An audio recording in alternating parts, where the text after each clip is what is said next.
buenas a todos, nos encontramos en el canal Congreso, en el programa Pido la Palabra, con dos senadores muy especiales, de la frontera además, el senador Guillermo García Realpe, nariñense de La Cruz, y el senador Andrés Cristo de Cúcuta, ¿no? Cúcuta. De norte de Santander, fronterizo también.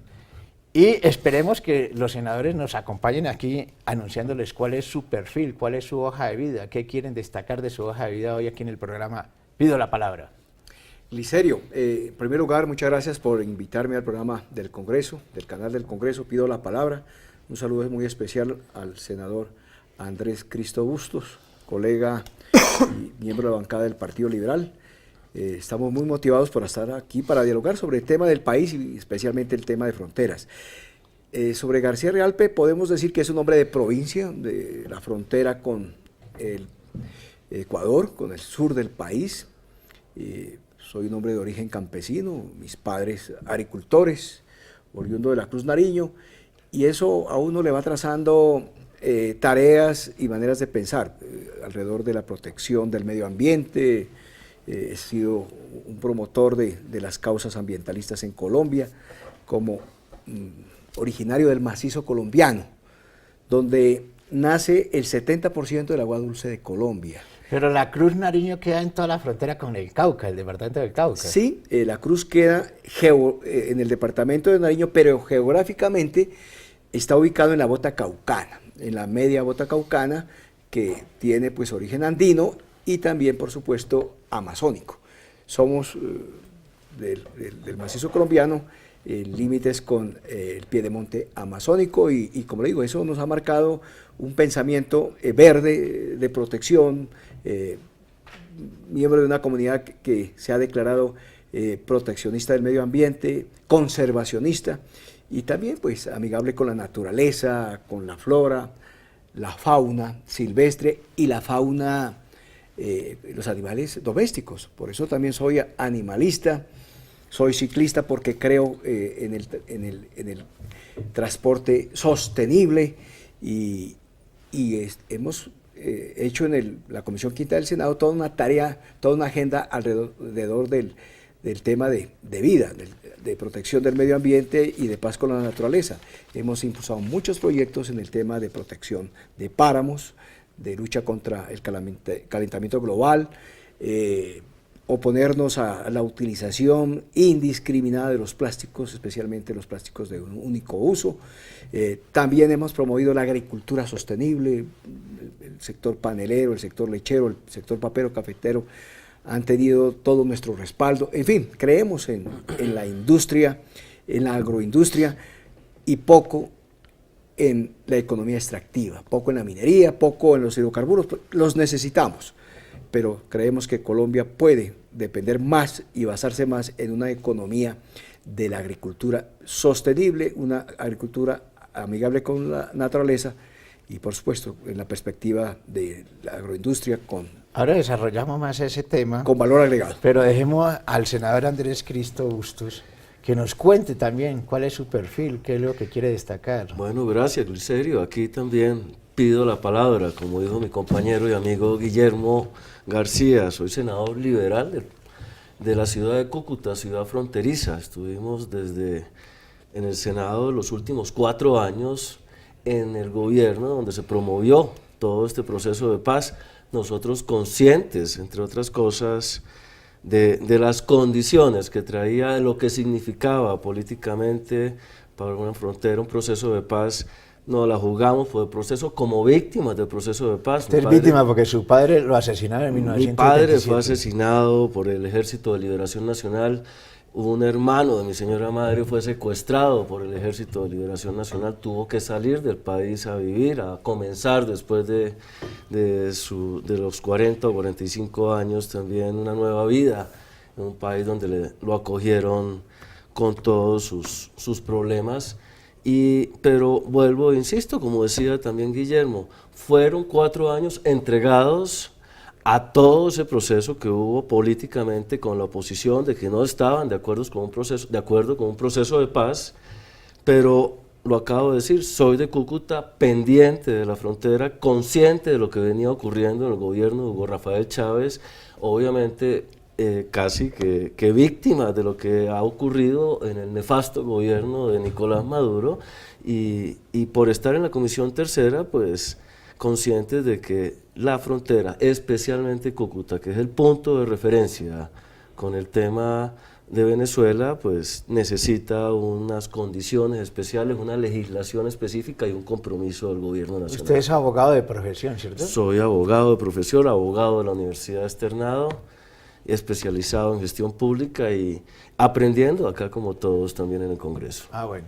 El tema que nos ocupa hoy es el tema obviamente fronterizo, es un tema muy candente, tenemos dificultades en todas las fronteras, no solamente con Venezuela, con Ecuador, tenemos problemas con Perú, con Brasil, con Panamá, pero lo más caliente obviamente es la frontera con Venezuela y Ecuador, y tenemos la fortuna de tener los dos senadores fronterizos de estas dos fronteras.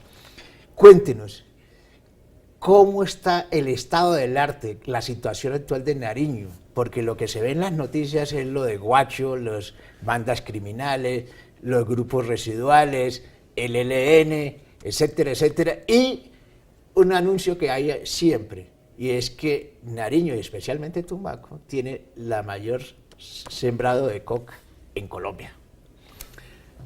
Bueno, Licerio, por supuesto que el gran impacto de la crisis del gobierno venezolano se vive en Cúcuta, pero de ahí se ha distribuido a todo el país, y uno de los puntos donde ha impactado también es en la frontera de Rumichaca, entre el departamento de Nariño y la provincia del Carchi del Ecuador.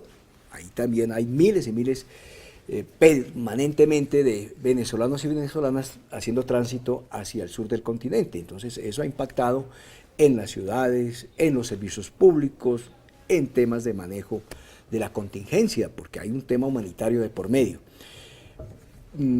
Pero digamos que, quitado ese tema, nos viene el otro tema de crisis, el tema de la inseguridad generalizada, el narcotráfico, la presencia de grupos armados, bandas criminales especialmente, ya no guerrilla. Eso se superó, lo sentimos en Nariño, ya no hay el impacto del conflicto, pero sí la inseguridad generalizada por bandas criminales, bandas de delincuencia común, los carteles del narcotráfico colombianos, de los urabeños o del Clan del Golfo, que le llaman, y de los carteles de Sinaloa mexicanos. Todo esto ha impactado fuertemente a Nariño, la presencia de los cultivos ilícitos, por supuesto, pero también al Ecuador.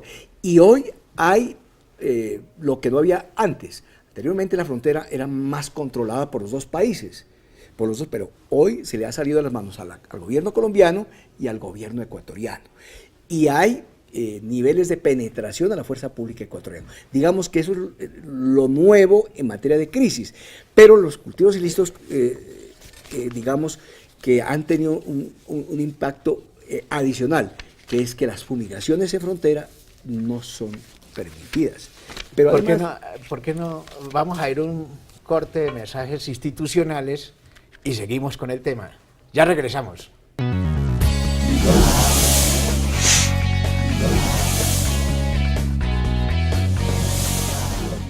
Después de la intervención de la Unidad de Restitución de Tierras fue cuando nos pusimos ya a la tarea de sacar adelante la organización.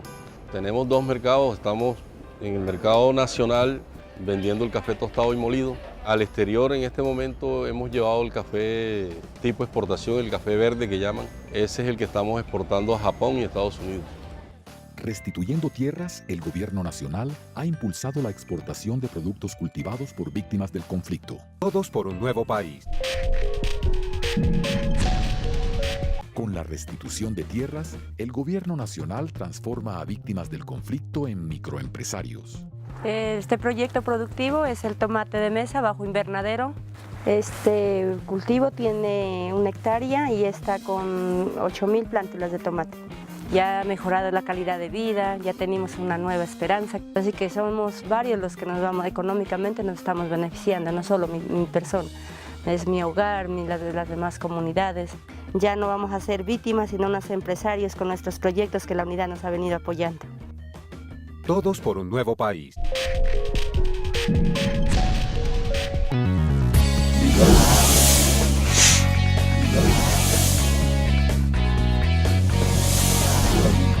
Seguimos en Canal Congreso con el programa Pido la Palabra. Senador, habíamos interrumpido su intervención con el tema de los cultivos ilícitos en Nariño. Sigamos con el tema que es bien interesante. Le venía diciendo que 47, 50 mil hectáreas que hay en Nariño, que es la cuarta parte de los cultivos ilícitos en Colombia, tienen esa consecuencia de asociar una inseguridad de bandas criminales, por supuesto, la lucha por el narcotráfico, y complicar la cosa fronteriza.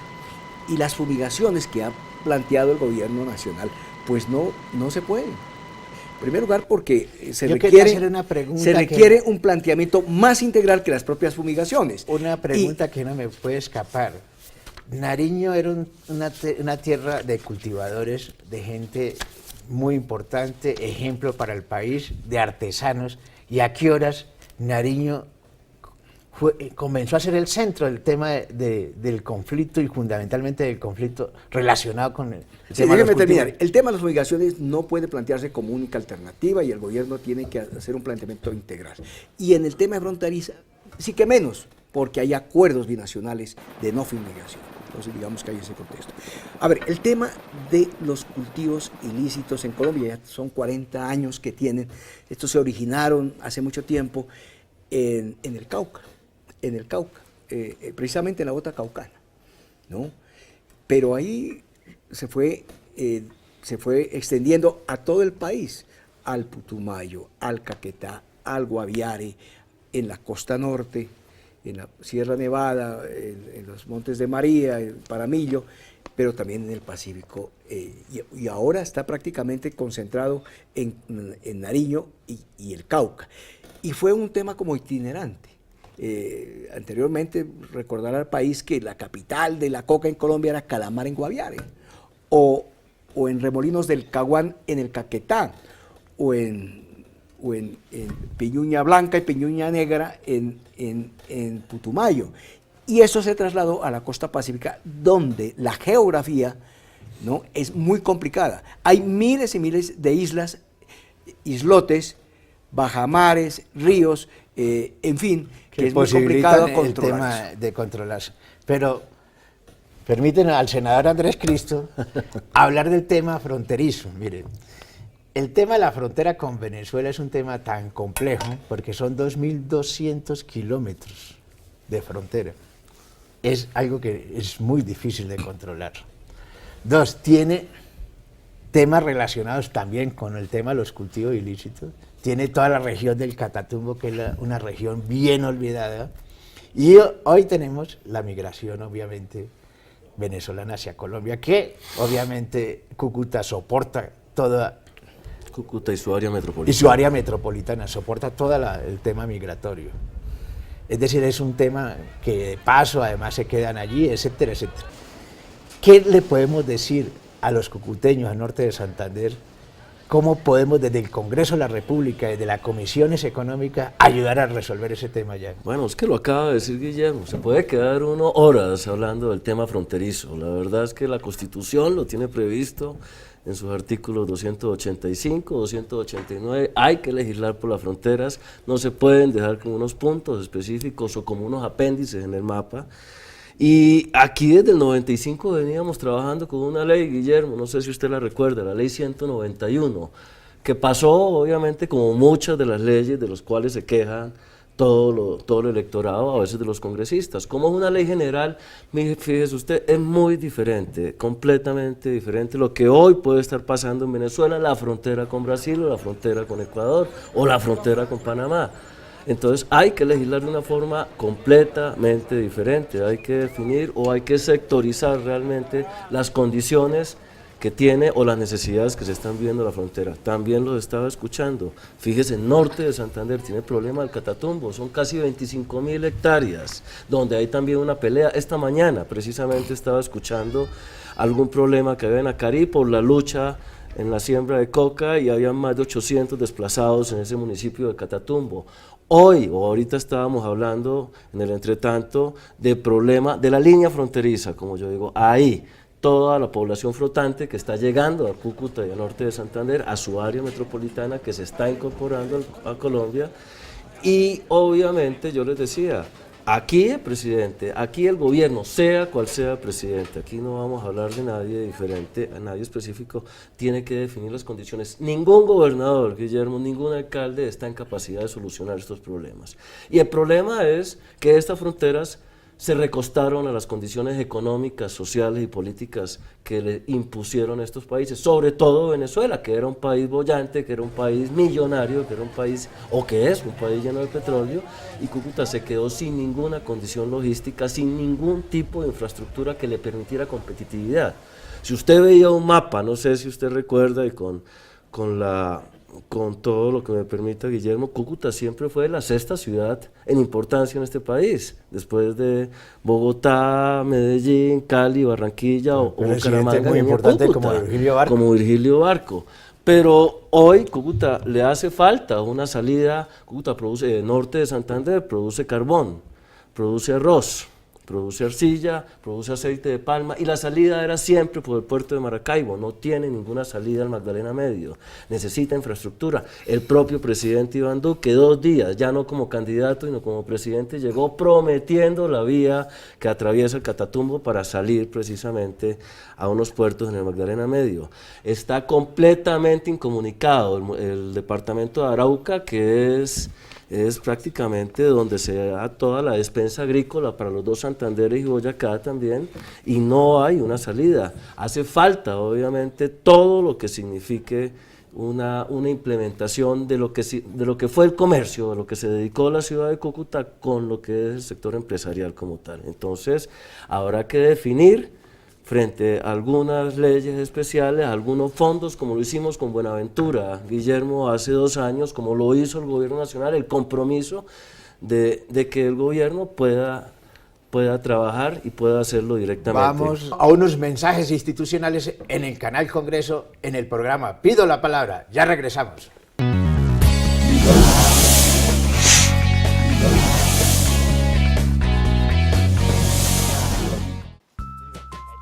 Tenemos un proyecto productivo familiar.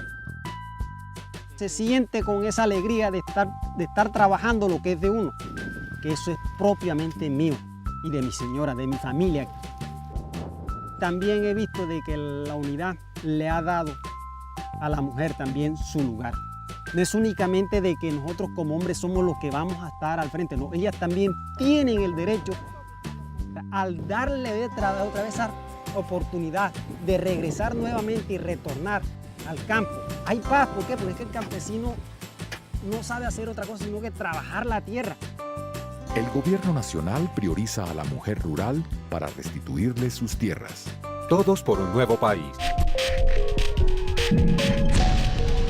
Alrededor del mundo existen más de 230.000 organizaciones solidarias entre cooperativas, mutuales y fondos de empleados, que agrupan a cerca de 1.000 millones de personas que se benefician de un modelo económico incluyente, democrático y justo. Se estima que el sector solidario en Colombia cuenta con más de 25.000 organizaciones entre entidades de naturaleza cooperativa, fondos de empleados, asociaciones mutuales y organizaciones auxiliares del cooperativismo. Tú también puedes pertenecer a la economía solidaria.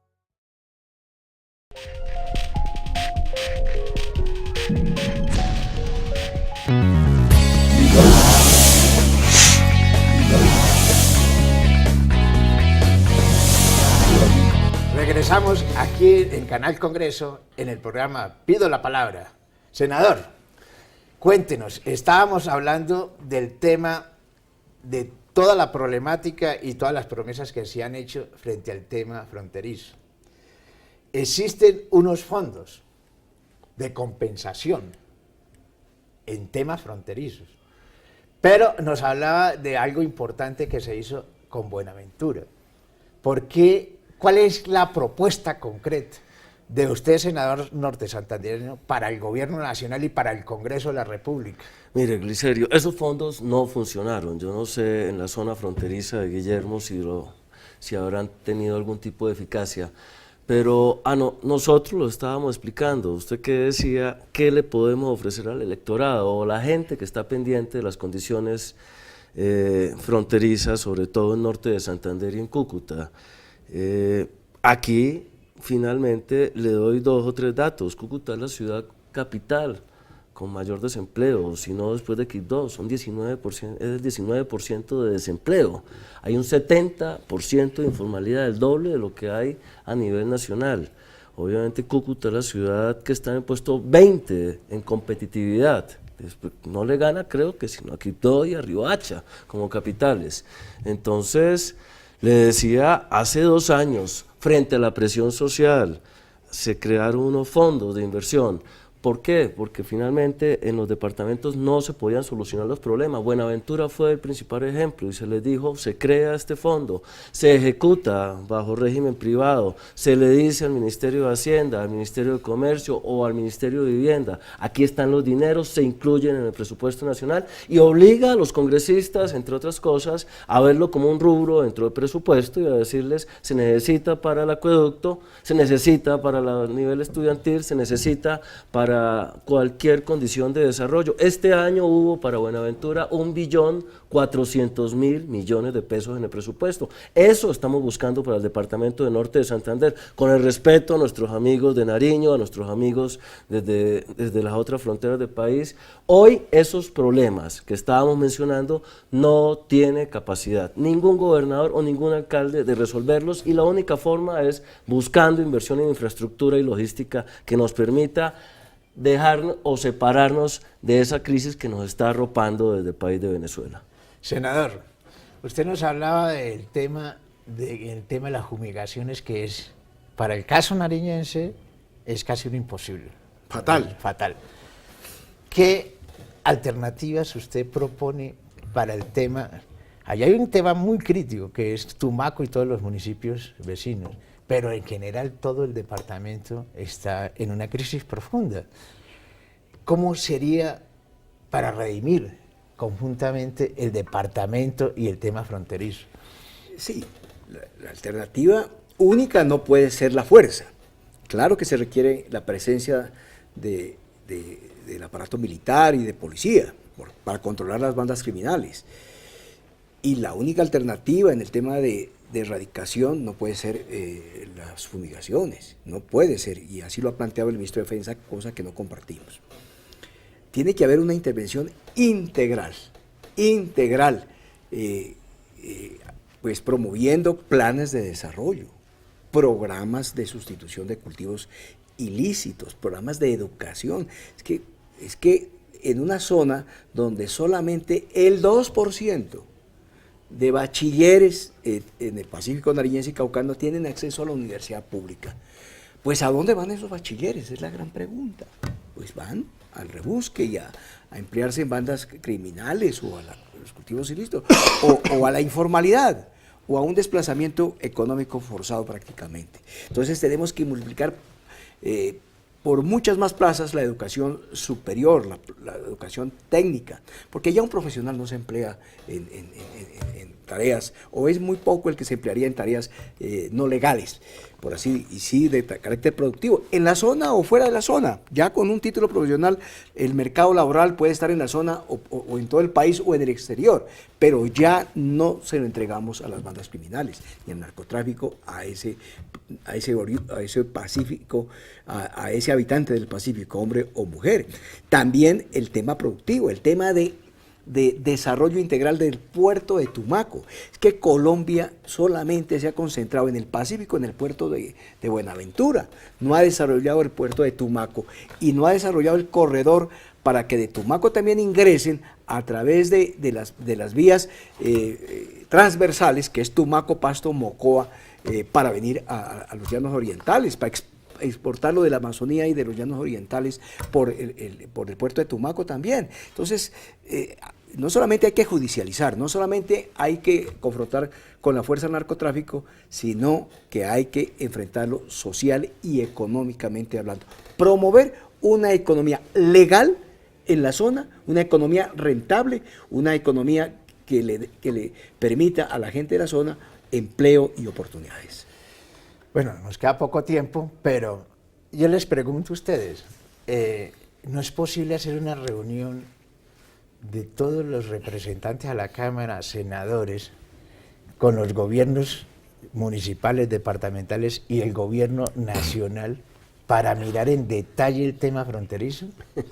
Mire, sí se ha hecho. Lo que pasa es que las mismas condiciones políticas, la misma condición social termina convirtiendo esas reuniones en una lista de mercado para el presidente que necesitamos desde el Parque del Pueblo hasta la vía de orden nacional. Yo creo que acá tiene que tomar la mano el gobierno central. Tenemos que concluir que finalmente, tanto en el sur de Colombia como en el nororiente, el gobierno no pudo llegar a esas zonas donde mencionaba Guillermo ahora, desde Tumaco hasta el Catatumbo. Ahí no hay presencia del Estado, no basta con llevar solamente el ejército, porque eso no es la solución al problema. Finalmente, habrá que manejar, habrá que... El presidente Duque acaba de inaugurar un batallón de alta montaña. Pero es que habían 8.000 hombres del ejército en este momento en el Catatumbo, acaba de incorporar otros 5.000, es que esa no es la solución. Yo sé que lo hace de muy buena fe, yo sé que obviamente el Catatumbo es un punto de referencia hoy en el mapa de Colombia, pero resulta que ahí no hay presencia del Estado, ahí no hay colegios, ahí no hay una condición en específica. Conclusión, ¿qué podemos decir en este momento, en este programa? ¿Qué propuesta en poco tiempo podría hacer usted para el gobierno nacional y para la región? Para el gobierno nacional, lo que estábamos comentando cuando en este momento lo veníamos hablando, ahora salgo a la Comisión Tercera de la Cámara de Representantes con los representantes de la región de Norte de Santander, la creación de esos fondos específicos, esta nueva forma de legislar, como se lo digo, especificando la zona y dejándole al gobierno central la manera de identificar el problema y de que ellos ejecuten directamente esas obras de impacto, de choque que necesita, entre otras cosas, la región para evitar tanta dependencia en este momento. Es un proceso largo, es como el mismo proceso de paz, la gente no lo quiso entender, que eran procesos de 15 y 20 años, aquí vamos a empezar a trabajarlo, hay un descuido que todos conocemos, como ocurre también en el sur de Colombia, y por supuesto, obviamente queremos agachar la cabeza, asumir la responsabilidad y pedirle al gobierno nacional, ustedes tienen también la palabra. Senador, ¿qué propuesta así en corto tiempo le podemos ofrecer a los nariñenses? Bueno, pues la propuesta es que convenzamos al gobierno nacional, que ya se posesionó hace más de 3 meses, pues que asuma el papel y que no le prorroguemos más el periodo a Santos. Él ya cumplió los 8 años y no puede gobernar 12 años. Y que coja el toro por los cachos. Ya está claro, hay 25.000 hectáreas en el Catatumbo, 25.000 en el Cauca y 50.000 en Nariño. 100.000 hectáreas en 3 departamentos. Es la más alta producción mundial. Yo pienso que debe dedicarse con juicio y no con espejo retrovisor a este tema y hacia adelante al gobierno tenemos que decirle. Bueno, se nos acabó el tiempo, el programa muy ameno. Mil gracias por estar aquí en el programa Pido la Palabra. Muchas gracias, senador Realpe. Bueno, Mil gracias, senador Cristo. Muchas gracias a usted. Mil gracias a ustedes por estar con nosotros en el programa Pido la Palabra del canal del Congreso.